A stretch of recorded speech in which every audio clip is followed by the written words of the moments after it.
Hey, naomba nisikize kidogo. Iko hivi, mtu pekee ambaye anayeweza kukupa amani ya moyo wako ni Yesu pekee. Hamna mtu mwingine yoyote hapa duniani, hamna mzazi, hamna rafiki, hamna mpenzi, mke hataweza kukupa amani ya moyo. Mungu pekee kupitia Yesu Kristo ndiye anayetoa amani ya kweli ya moyo.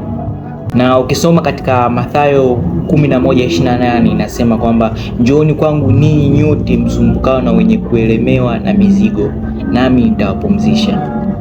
Kupitia hili andiko halija specify mtu gani, haija specify kwamba tajiri aende, halija specify kwamba maskini aende, halija specify kwamba mtu mwenye cheo aende. Yaani ina maana kwamba mtu yoyote ambaye amemwamini Yesu Kristo anaweza kupumzishwa mizigo yake. Sasa wakati mwingine tunakutana na changamoto nyingi sana kwenye maisha yetu, na sio rahisi kumweleza kila mtu maumivu yetu, lakini ukimkimbilia Yesu kwa maombi na kumwamini utapumzishwa mizigo yako yote iliyo ndani ya moyo wako.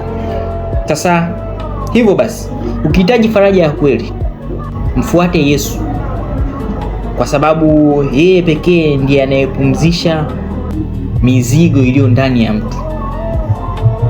Hujachelewa bado, unaweza kuamua sasa.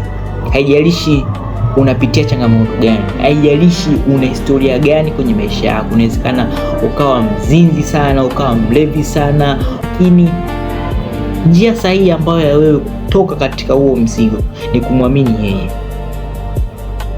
Yesu pekee ndiye anaweza kubadilisha maisha yako. Yesu pekee ndiye anaweza kukufanya uwe mtu mpya, uwe na heshima katika jamii yako.